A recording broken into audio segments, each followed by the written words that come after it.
Captain Jake Morrison gripped the metal rail as his space station shook. Another blast hit the shields. Red lights flashed everywhere. His crew ran around him checking computers and fixing broken parts. "Sir, the enemy ships are getting closer," said Lieutenant Sam Davis. His voice was shaking.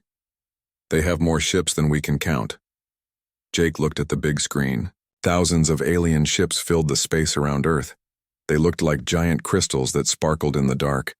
Behind them came ships that looked like metal bugs, and floating between them were balls of pure energy that glowed like tiny suns. "How long until our shields fail?" Jake asked. "Maybe 10 minutes, sir," said Sam. Jake touched his radio.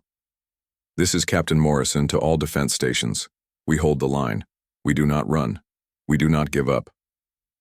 On the moon, Admiral Lisa Kane watched the battle from her underground base. Her fingers moved fast on the keyboard. She was sending messages to all human ships across the galaxy. "Tell all colonies to start the escape plan now," she said to her helper, Major Chris Bell. "Every ship that can fly needs to leave right now." "What about the people who cannot escape?" Chris asked. Lisa closed her eyes for a moment. "We save who we can. The rest of us buy them time." Down on Earth, Colonel Peter Hayes and his soldiers were fighting in the streets of London. The aliens had landed their troops 3 hours ago. These aliens looked like walking metal spiders with glowing red eyes. "Fall back to the next street," Peter shouted to his men. He fired his gun at the metal spiders. The bullets bounced off their armor, but it slowed them down. A young soldier named Tom ran up to him. "Sir, they broke through the north gate. We have maybe 20 minutes before they reach the school." Peter nodded. The school was full of children waiting for transport, ships. "Take half the men and protect those kids. I will hold here with the rest." "But sir, that is not enough men to stop them," Tom said. "I know," Peter said. "But we try anyway." In a secret lab under the mountains, Dr. Amanda Foster was working very fast. Her hands shook as she typed on her computer. Around her, other scientists were packing important files and DNA samples into small metal boxes. "Is the plan ready?"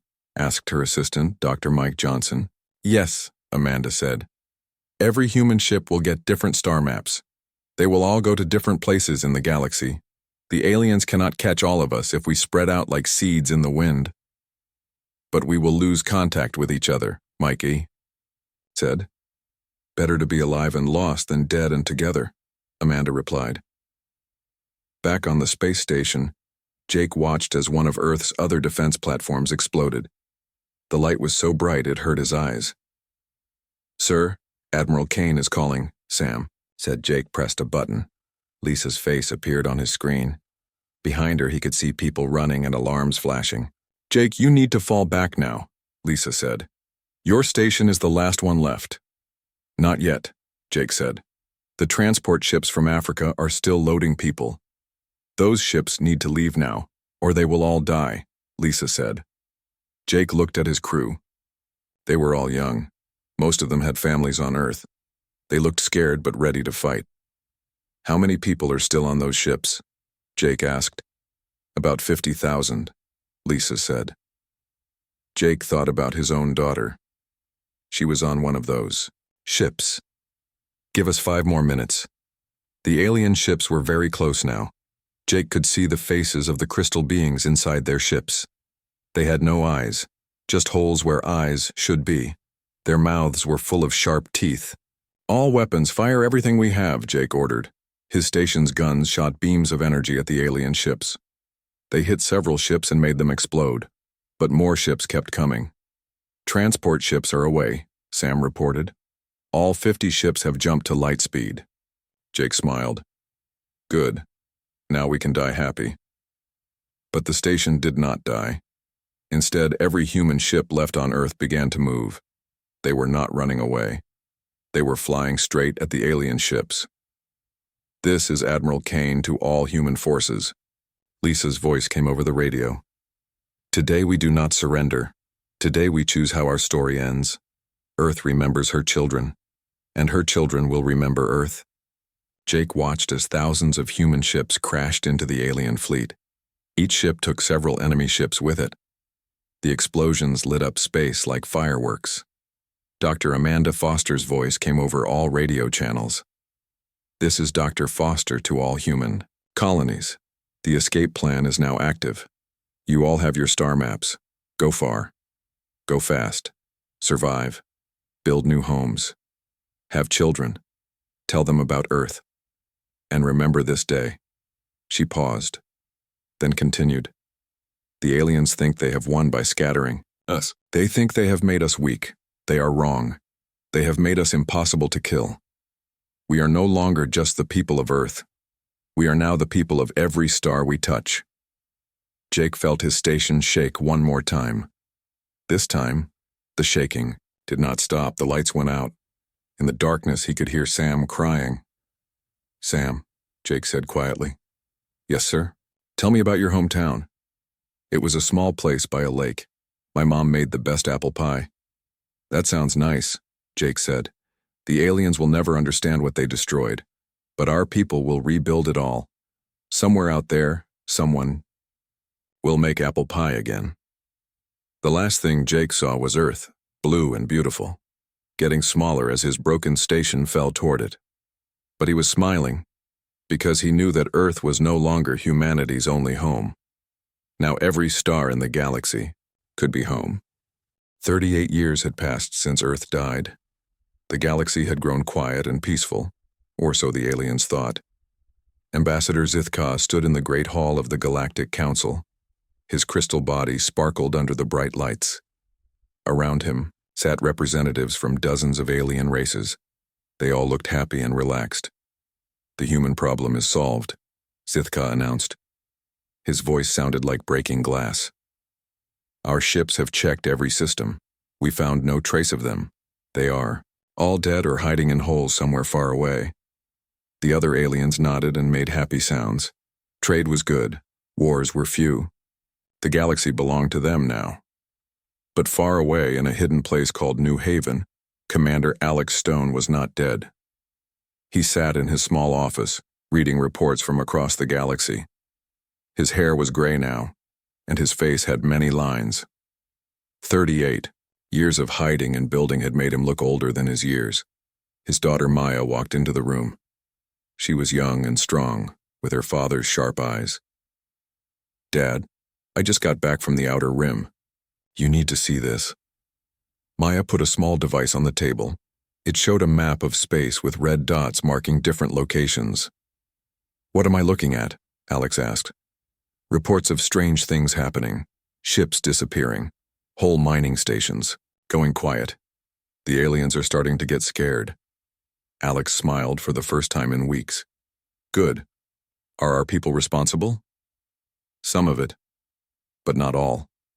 I think other human groups are doing their own operations. On the other side of the galaxy, Captain Ryan Clark was proving Maya right.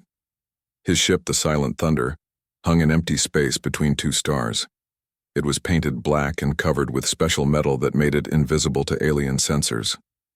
Target. In sight, said his pilot Jenny Adams. She was young but very good at flying. One supply ship heading to the Zephyrian base on Telos 4. Ryan looked at the alien ship through his telescope. It was big and slow, full of food and weapons for the crystal beings. How many crew? Ryan asked. Scans show about 20 aliens, said his weapons officer, Mark Thompson. Good. We take the ship. Leave no survivors. Make it look like pirates did it. The Silent Thunder moved like a shadow.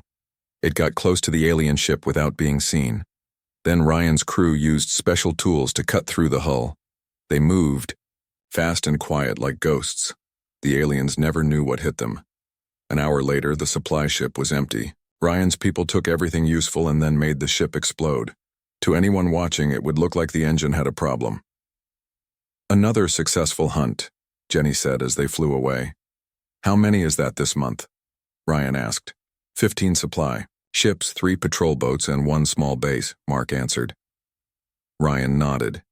It was not enough to win a war, but it was enough to make the aliens nervous. Meanwhile, on the trade world of Nexus Prime, alien merchants were talking in quiet voices. The planet was like a big marketplace where species from all over the galaxy came to buy and sell things.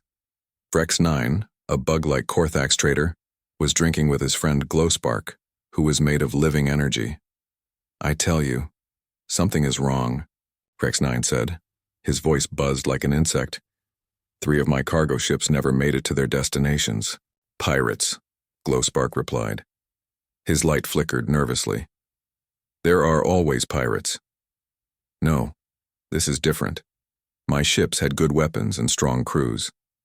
Pirates do not take ships like that without a fight." But there were no distress calls. No wreckage. The ships just vanished. Other traders nearby were listening. They all had similar stories. "My cousin's mining operation went quiet last week," said a crystal being. "When we sent ships to check, the whole asteroid was gone. Not destroyed, gone. Like someone took the whole thing." "I heard worse," whispered a small furry alien. "A Korthax patrol ship was found drifting near the Veil Nebula. All crew dead. But here is the strange part. Before they died, they sent a message. They said they heard human voices coming from empty space." The traders looked at each other with fear in their eyes. "Impossible," Rex9 said. "Humans are extinct. The council said so." But deep in his heart, he was not sure. The fear was spreading to other places too. On military bases, alien commanders were getting reports they did not understand. General Kex Prime of the Zephyrian Defense Force was reading one such report in his office. His aide, Colonel Vex 7, stood nearby. 6 patrol ships missed their check-in times this week, Kex Prime said. And the mining colony on asteroid belt Gamma 9 stopped answering our calls. "Should we send investigation teams?"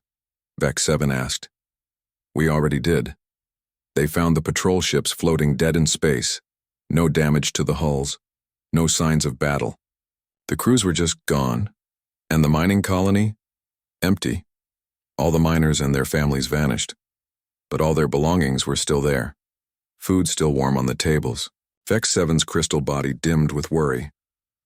"What could do such things?" "I do not know," Kex Prime admitted. "But I am starting to think the Council was wrong about the humans." Far away, in the deep space between stars, Dr. Karen Wright was leading a meeting of human survivors. They came from 12 different hidden colonies, meeting in secret on a small ship. "The time for hiding is almost over," Karen said. She was older now, but her voice was still strong. "Our people are spread across the galaxy. We have learned their technology. We know their weaknesses." Commander Alex Stone appeared on the screen from New Haven. "My scouts report that the aliens are getting nervous. They know something is hunting them, but they do not know what." "Perfect," said another voice. It belonged to Captain Betty Foster, who led a group of humans living in the ice rings of a distant planet. "Let them be afraid. Let them remember what it feels like to be hunted." Karen nodded. "We are not the same humans who fled Earth 38 years ago. We have been scattered across the stars. We have learned to survive in places they cannot imagine. We have become something new." She looked at each face on the screens around her. "Soon, we will show them what we have become. Soon, the galaxy will learn that you cannot kill humanity by spreading us out. You only make us stronger." In the darkness between the stars, thousands of human ships waited. They had been patient for 38 years. They had grown stronger while their enemies grew comfortable. The aliens thought they had won. They thought humans were gone forever. They were about to learn how wrong they were. General Nathan Brooks stood in the command center of his secret base. The base was hidden inside a dead planet that floated alone in space. No sun warmed it. No aliens would think to look there. But Nathan had turned this cold rock into the beating heart of human revenge. "Report," he said to his staff. Colonel Diana Webb stepped forward. "All 17 strike teams are ready, sir. We hit them all at the same time in 1 hour." Nathan looked at the big screen showing a map of the galaxy. Red dots marked alien military bases. Blue dots marked human strike teams. There were more blue dots than anyone had imagined possible. "Good. What about our new weapons?" "Engineer Sophie Martin says they are ready," Diana replied. "The new stealth drives work perfectly. The aliens cannot see us coming until it is too late." Nathan smiled. Sophie was a genius. She had taken broken pieces of alien technology and made them into something better. Human creativity mixed with alien science had created weapons the galaxy had never seen. On the other side of the galaxy, Captain Ben Torres was getting ready for his mission. His ship, the Ghostwalker, hung invisible next to a huge Zephyrian research station. "What are they studying in there?" asked his second-in-command, Lieutenant Amy Clark. Ben looked through his scope at the crystal station.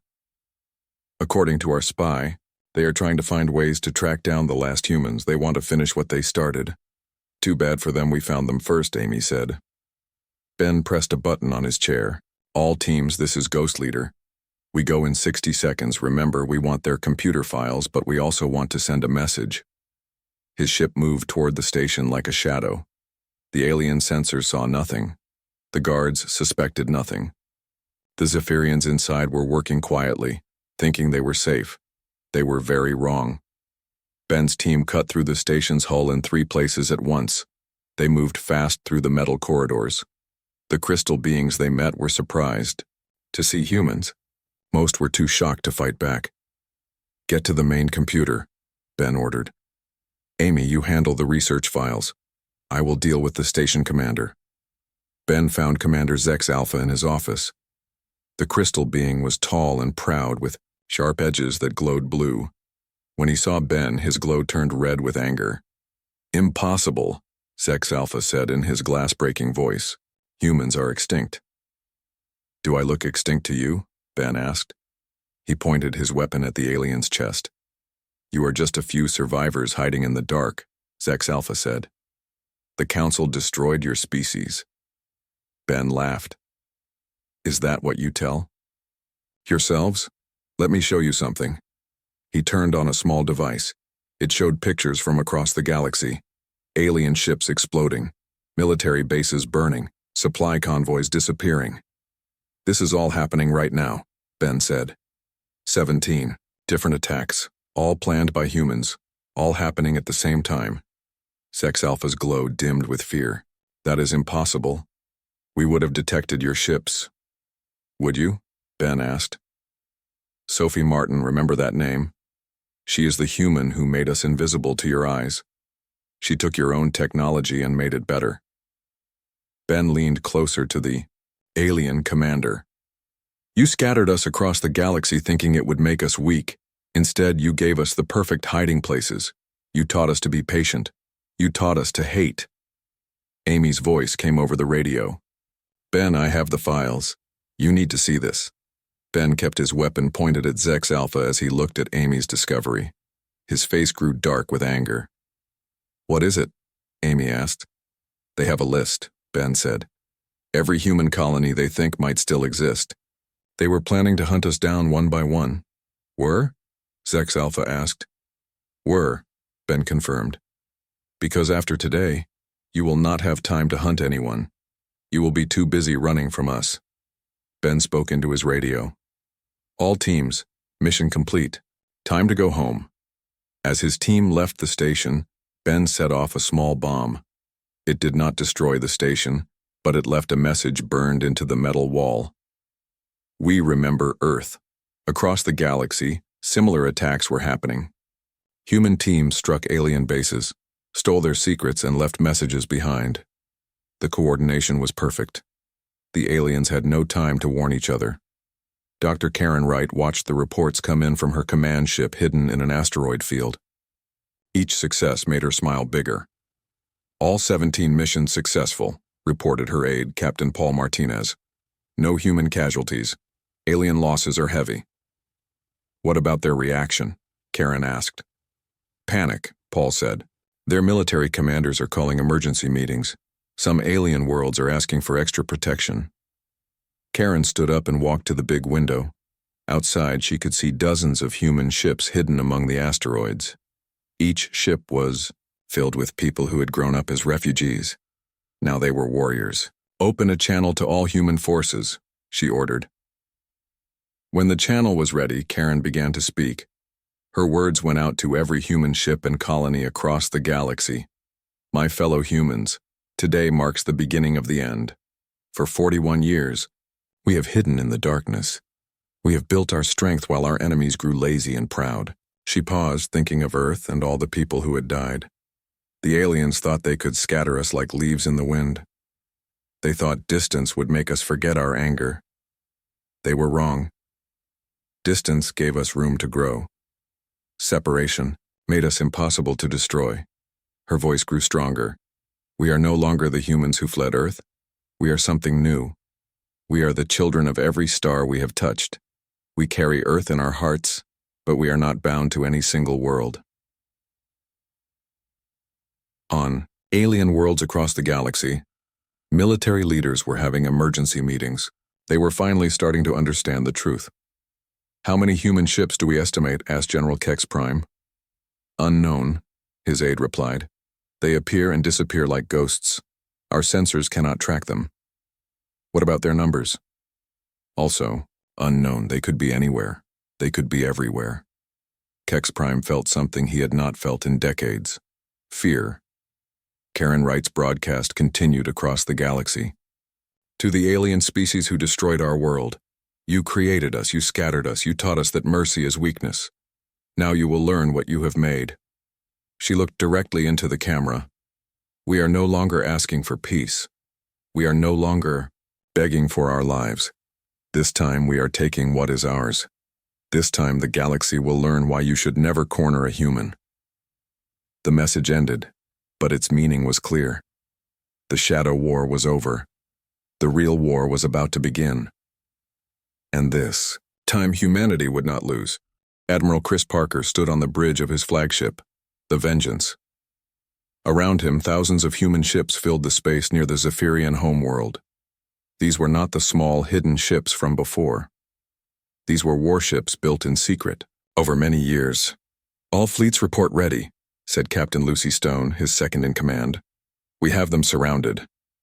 Chris looked at the blue and silver planet below. This was where the crystal beings had come from. This was where they had planned Earth's destruction. "Send the message," Chris ordered. A screen appeared showing the Zephyrian High Council. The crystal beings looked shocked to see so many human ships. "This is Admiral Parker of the reformed Terran fleet," Chris said. "You have one chance to surrender. Leave this world and go to the prison planets we have prepared. Your people will live, but you will never again threaten another species." High Counselor Zeth Prime spoke for the aliens. His crystal body was huge and covered in sharp points. "You are just humans. We are the masters of this galaxy. We will not bow to you." Chris had expected this answer.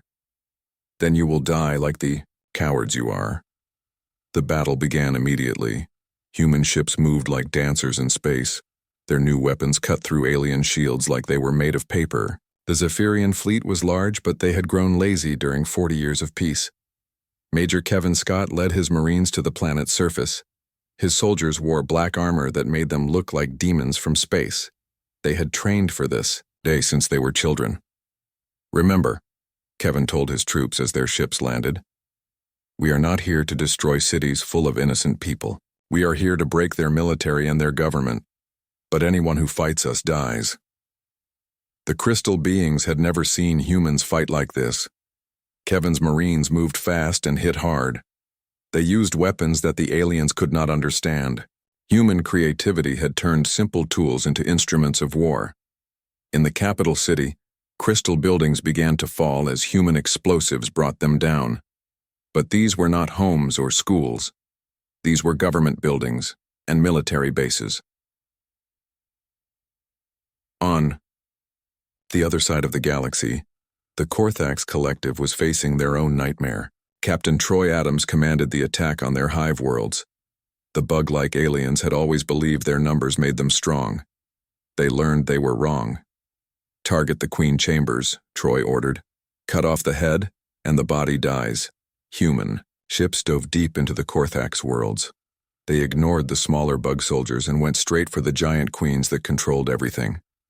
Each queen that died took thousands of bug warriors with her.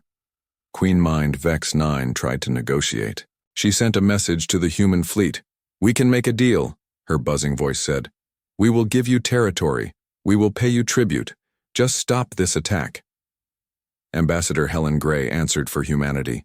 She was old now, but her voice was still strong. You had that chance 43 years ago. You chose war instead of peace.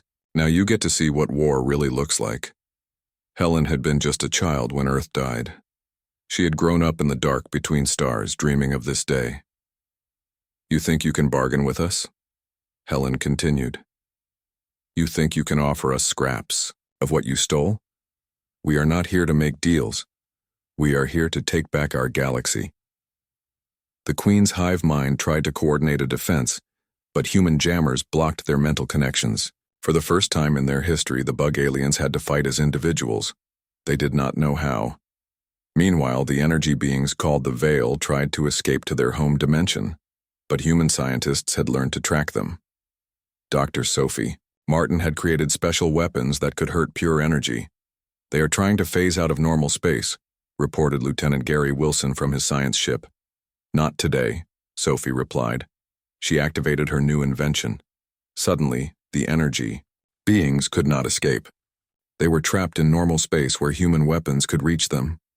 The Veil beings had never felt fear before. They were used to being untouchable. Now they screamed as human energy weapons tore them apart.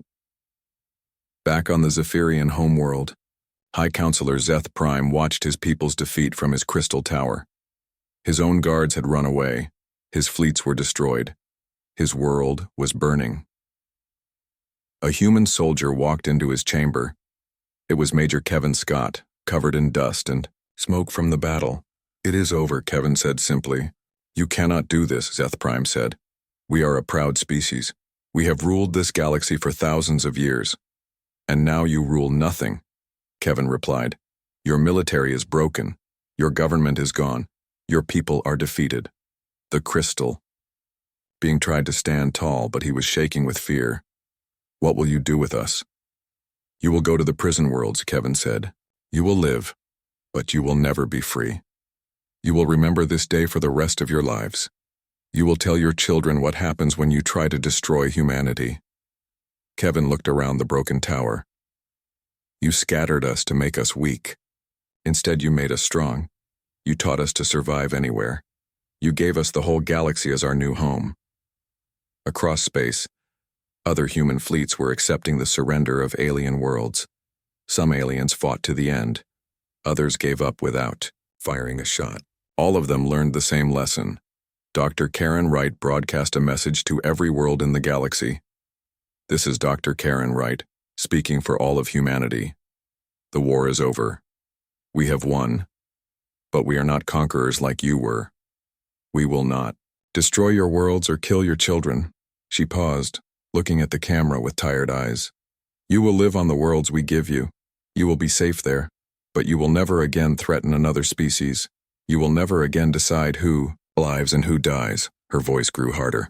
And if you ever forget what happened here, if you ever think about starting another war, remember this. We are everywhere now. We are in every star system. We are watching from every shadow. And we will never again let anyone threaten our people. The other galaxy was quiet now. The Great War was over. Humanity had won. But the victory came with a price. They were no longer the innocent species that had once lived peacefully on Earth. They had become something harder, something colder. They had become the masters of the galaxy, and everyone else had become their subjects. President Claire Bennett stood before the new Galactic Assembly. The Great Hall was built on New Earth, a green world that humans had made their new capital. Representatives from every species in the galaxy sat before her, but now they all served under human rule. 2 years ago, this galaxy was ruled by those who believed might made right, Claire said. Her voice was calm, but everyone could hear the steel beneath it. Today we have proven that sometimes the scattered seeds grow into the strongest trees. In the audience, former High Counselor Zeth Prime sat with the other defeated alien leaders. His crystal body was dull now, no longer glowing with power. Next to him sat Queen Mind Vex 9, her bug-like form smaller and weaker than before. They listened because they had no choice. Claire continued her speech. The reformed Terran Republic does not rule through fear alone. We rule because we have proven we can protect what matters. We can build what lasts, and we will never again allow genocide to happen in our galaxy. Marshal Daniel Webb watched from the side of the hall. His job was to manage all the human colonies spread across the galaxy. In the past 2 years, he had visited hundreds of worlds, where humans had made new homes. Each group was different now. The people who had hidden in ice planets had become expert engineers. The families who had lived in gas clouds had learned to fly ships better than anyone else. The colonists who had survived in deep space had become the best navigators in the galaxy. We are not the same humans who fled Earth, Daniel thought to himself. We are something new. After the ceremony, Claire walked through the memorial gardens, built where Earth once stood. The space was filled with floating stones, each one carved with names of people who had died when Earth fell. Lieutenant Rachel Foster was waiting for her there. Rachel was young, with bright eyes and the confidence that came from growing up in humanity's age of victory. "Madam President," Rachel said, "the exploration fleets are ready to launch." Claire nodded. "And Captain Lisa Hayes?" "She is excited to lead the first mission beyond our galaxy," Rachel replied. "She says it is time to see what else is out there." Claire smiled. Lisa was the daughter of Colonel Peter Hayes, who had died fighting in London 45 years ago. Like many children of the war, she had grown up hearing stories of Earth and dreaming of new worlds to explore. "Good," Claire said. "It is time we stopped looking backward and started looking forward." They stood together looking at the memorial. The largest stone was inscribed with Earth's final message: "This is not our end. We go to the stars not as refugees but as seeds of vengeance." "Do you think we did the right thing?" Rachel asked quietly. Claire was quiet for a long moment. "The aliens gave us no choice. They scattered us thinking it would break us. Instead, it made us stronger than we ever imagined possible." "But look what we became," Rachel said. "We rule the galaxy now. We decide who lives where. Are we any different from them?" Claire turned to look at the young woman. "Yes, we are different. Do you know how?" "How?" "We remember what it feels like to be powerless. We remember what it feels like to run for our lives. That memory keeps us from becoming monsters." As they talked, Captain Ben Torres was visiting one of the alien reservation worlds. The Zephyrian refugees lived in simple homes made of metal and glass. They were safe here, but they were no longer free to travel the galaxy. An old crystal being approached him. It was Zex Alpha, the former station commander Ben had captured years ago. "Why do you visit us?" Zex Alpha asked. His voice was quiet now, no longer full of pride. "To make sure you are being treated fairly," Ben replied. "We are not you. We do not make people suffer just because we can. But you still keep us locked away." Ben nodded. "Yes. Because we cannot trust you yet. Maybe our children will be able to trust your children, but that day is not today." Zex Alpha was quiet for a moment. "Do you know what the hardest part is?" "What?" "Knowing that you were right. You said we made you stronger by scattering you. You said we taught you to survive anywhere. Every day we see human ships in our sky and we know we created our own defeat." Ben felt no joy in the alien's pain. "Maybe that is a lesson your people needed to learn." On the other side of the galaxy, Dr. Sophie Martin was working in her new laboratory. She was no longer making weapons. Now she was designing ships to explore beyond the galaxy's edge. Her assistant, Dr. Jim Parker, brought her the latest reports. "The long-range scanners have found something interesting. There are other galaxies out there, and some of them have signals that might be from intelligent life." Sophie looked up from her work. "Good. It is time to see what else is out there." "Are you worried they might be hostile?" Jim asked. Sophie smiled. "After what we have been through, after what we learned to do, I am not worried about meeting hostile aliens." "Why not?" "Because we are not the innocent humans who once lived peacefully on Earth. We are the humans who survived when everyone said we would die. We are the humans who came back from the dead to take our revenge." She looked out the window at the stars. "Any aliens we meet will learn the same lesson our galaxy learned. You can scatter humans. You can try to destroy us. but all you really do is teach us how to fight back." That night, Captain Lisa Hayes stood on the bridge of her exploration ship, the New Dawn.